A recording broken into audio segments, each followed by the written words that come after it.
صلی اللہ تعالیٰ علیہ وسلم نے فرمایا شعبان میرا مہینہ ہے، رمضان میرے رب کا مہینہ ہے۔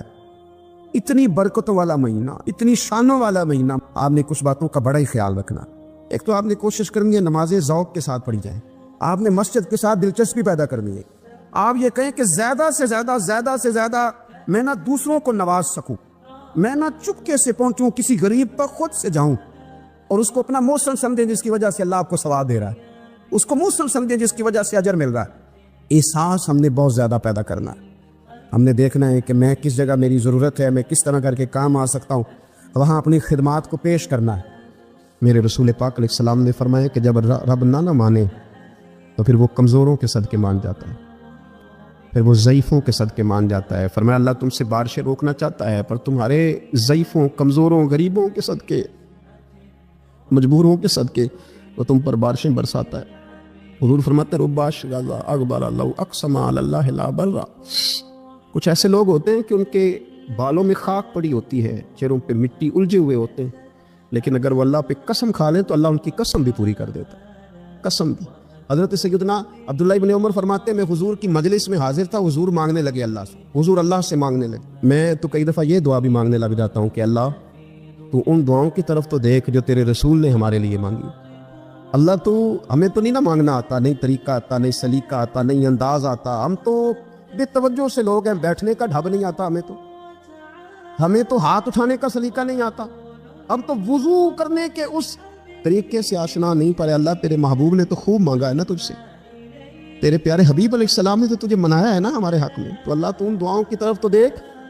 حضرت عبداللہ ابن عمر رضی اللہ تعالیٰ عنہ فرماتے ہیں میں حضور کی مجلس مبارکہ میں بیٹھا تھا، ابو داؤد شریف میں موجود ہے، کہتے ہیں حضور دعا مانگ رہے تھے۔ دعا کیا تھی؟ دعا حضور یہ مانگ رہے تھے رب اغفر لی، یا اللہ ہمیں بخش دے، وتب علی، اللہ ہماری توبہ قبول فرما، انک انت التواب الرحیم، بے شک تو توبہ قبول کرنے والا اور رحم کرنے والا۔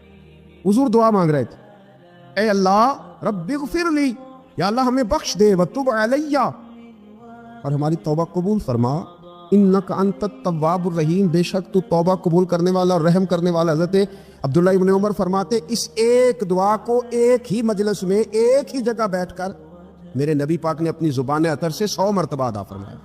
یہ 100 مرتبہ حضور نے یہ لفظ کہے رب اغفر لی وتب علی، رب اغفر لی وتب علی، رب اغفر لی، اے اللہ بخش دے، رحم فرما، وتب علی، بس قبول کر لے نا اب ہماری توبہ، انک انت التواب الرحیم، بے شک تو توبہ قبول کر لیا کرتا ہے، تو رحم فرمایا کرتا ہے۔ ایک ہی مجلس میں 100 دفعہ حضور نے دعا مانگی، دعا مانگ کے پھر دعا مانگی، اور دعا مانگ کے پھر دعا مانگی۔ اللہ کو منایا میرے رسول پاک، حضور نے ہمیں بتلایا اسے مناؤ، اس کی بارگاہ عالی مرتبت میں جھکو، اور حضور نے خود بھی یہ طریقہ ہمارے سامنے بطور سنت کے چھوڑا، اور پھر نبی پاک صلی اللہ علیہ وسلم نے آگے بڑھ کے ہمیں کچھ اور باتیں بھی ارشاد فرمائی۔ حضور نے ہمیں بتلایا کہ پچھلے لوگ اپنے رب کو کیسے مناتے تھے، وہ کس طرح اس کے حضور ناز عرض کرتے تھے۔ حضور نے ہمیں اللہ کو منانے کے طریقے بھی بتلائے، فرمایا جب ماں باپ دعا مانگیں گے اولاد کے حق میں تو وہ مان جائے گا۔ حضور علیہ السلام نے فرمایا جب مسافر دعا مانگے گا تو اللہ مان جائے گا۔ فرمایا میرے رسول کریم نے کہ جب بیمار دعا مانگے گا تو اللہ مان جائے گا۔ اور سید عالم علیہ السلام فرمانے لگے جب تمہارے ضعیف، کمزور، مجبور لوگ دعا مانگیں گے تو اللہ مان جائے گا۔ اور حضور نے فرمایا جب تم فرض ادا کر کے دعا مانگو گے تو اللہ مان جائے گا۔ اور میرے محبوب نے فرمایا جب پچھلی رات اٹھ کے تم اس کے حضور عرض کرو گے تو وہ تمہاری دعاؤں کو قبول کر لے گا، وہ تمہیں مان جائے گا۔ اور حضور نے ہمیں دن بتائے، فرمایا جمعے والے دن مانگنا مان جائے گا، شب قدر کو مانگ لینا مان جائے گا، شب برات میں دعائیں کرنا وہ مان جائے گا، رمضان کی راتوں میں مانگنا مان جائے گا، قرآن پاک کے ختم کے موقع پر دعا کرنا مان جائے گا۔ طریقے بتلائے۔ اب یہ ہے کہ ہم نے تو مانگنا تھا نا اس کی بارگاہ میں، ہم نے تو حاضر ہونا تھا، ہم نے تو جانا تھا، اب ہم نے آگے بڑھنا ہے، اس کے حضور عرض کرنا ہے۔ حضور نے ہمیں بتلایا، ہمارے پیارے رسول صلی اللہ تعالیٰ علیہ وسلم نے بتلائی کہ جب انسان بہت زیادہ عاجزی کرتا ہے نا، بہت زیادہ عاجزی، تو پھر بھی اللہ مان جاتا ہے۔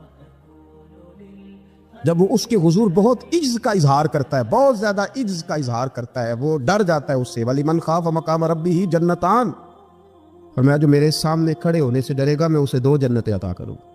نبی پاک صلی اللہ علیہ وسلم نے فرمایا، حضرت ابو ہریرہ رضی اللہ تعالیٰ عنہ راوی ہے، حضور فرماتے ایک شخص مرنے لگا تو اپنے بچوں سے کہنے لگا کہ میں جب مر جاؤں تو مجھے جلا دینا، اور پھر میرے جلے ہوئے وجود کو پیس دینا، پھر مجھے ہوا میں اڑا دینا،